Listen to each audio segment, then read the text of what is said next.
And I played football with him, but one of the reasons why he left completely was because he wanted to keep an eye on his mother to stop her from servicing his friends. I can remember standing on that same bus stop, waiting to go to football practice, thank you, brother. Waiting to go to football practice and surviving a shower of bullets targeted for someone else. But all of that began my search. As a young man, my grandmother took me to Tabernacle Missionary Baptist Church. Jonathan Bailey is the pastor, still is. Still my pastor, my man. But during the week, I went to the great private school where my heritage was reaffirmed, known as St. Rita. I studied under Father Kelly's and the Father Fitzgibbons of the world, and I was an altar boy, and they, along with my grandmother, encouraged me to study and read and learn more about the world, and my mother was on the side forcing me every night to read the scripture and to write a report and give it to her. I was disappointed then, but I realized that it was shaping and developing me. And throughout that experience, I would come home and see drug dealers and gangs on one side, disciples and vice lords.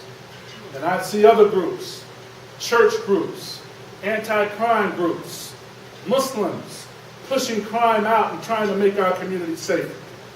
And therein sparked an interest in me.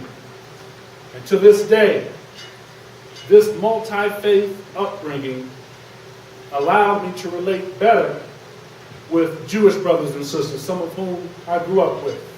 Sikhs, Christians, Buddhists, Hindus, agnostics, some constituents who are atheists. It's the kind of inclusiveness that is central to all of our faith systems. Those of us who come from the Abrahamic faith know that there's a common strand that binds us all together, and that is the golden rule. Do unto others as you would have them do unto you.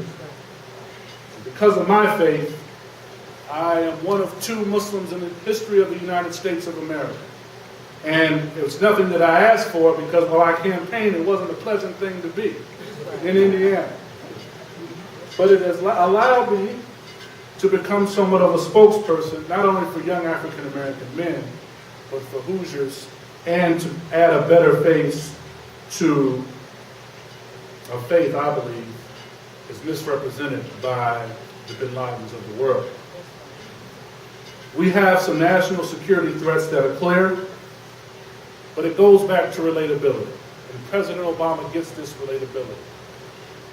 We have to engage our allies, he knows this, Muslim, Hindu, or otherwise, to help end the economic and social conditions that sow seeds of hate to begin with across the world. No different than 24th Street, Hallville, Broadway, where there are pockets of Brightwood, or Post Road, where there are pockets of poverty. And where there are pockets of poverty and despair, other elements are allowed to creep in. Gangs are allowed to creep in to fill the familial void that's left. Drug dealers are allowed to creep in. Pimps are allowed to creep in to fill the fatherless void. The world is a ghetto, an old man said.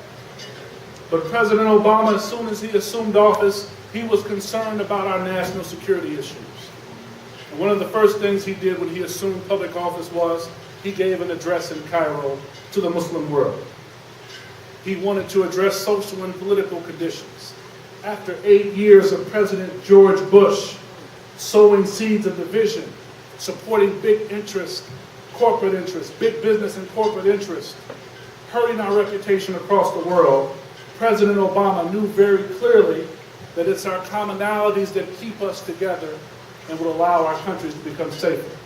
I had the chance to visit our troops in Iraq a few months ago, and when we arrived, the Australian military, they were leaving.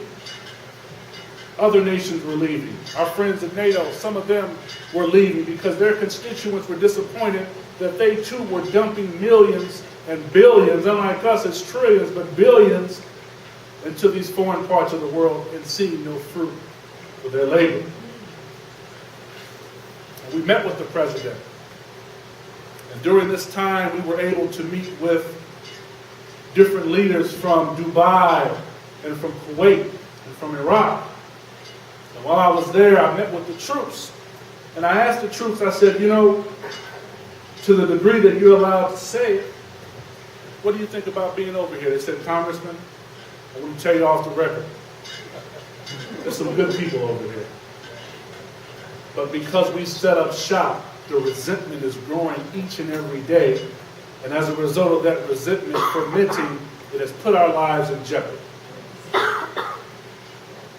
We have aligned ourselves with mercenary organizations, masquerading as security firms, getting billion-dollar contracts from the U.S. government, while our men and women are in harm's way to protect big oil companies. President Obama, as soon as he assumed office, he wanted to address this issue. When he assumed office under George Bush in 2007, nearly 8 million Americans had lost their jobs.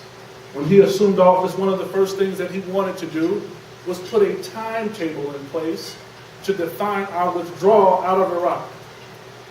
Our economy is in decline, one of the worst economic declines since the Great Depression. And we've already spent nearly $2 trillion in Iraq.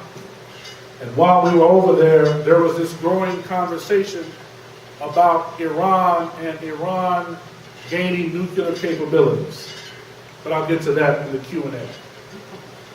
President Obama is a visionary leader. We see that with the passage of monumental health care legislation. But he knew that he couldn't be the kind of leader he needed to be without first addressing the needs of our economy.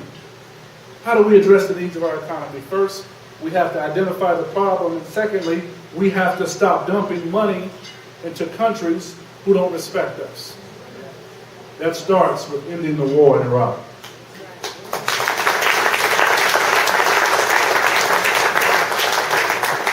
In the 2000s, we were in the worst economic crisis since the Great Depression. And did you know that every decade since the 1940s, America experienced at least a 20% boost in job growth?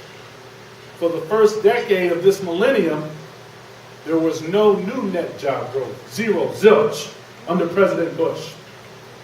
Any progress we had made prior to that, at least under the Clinton administration, was snuffed out under President Bush. That alone shows the size of the economic hole that we have to dig ourselves out of. And being sworn into office in the middle of the Great Recession was a bit intimidating, I must admit.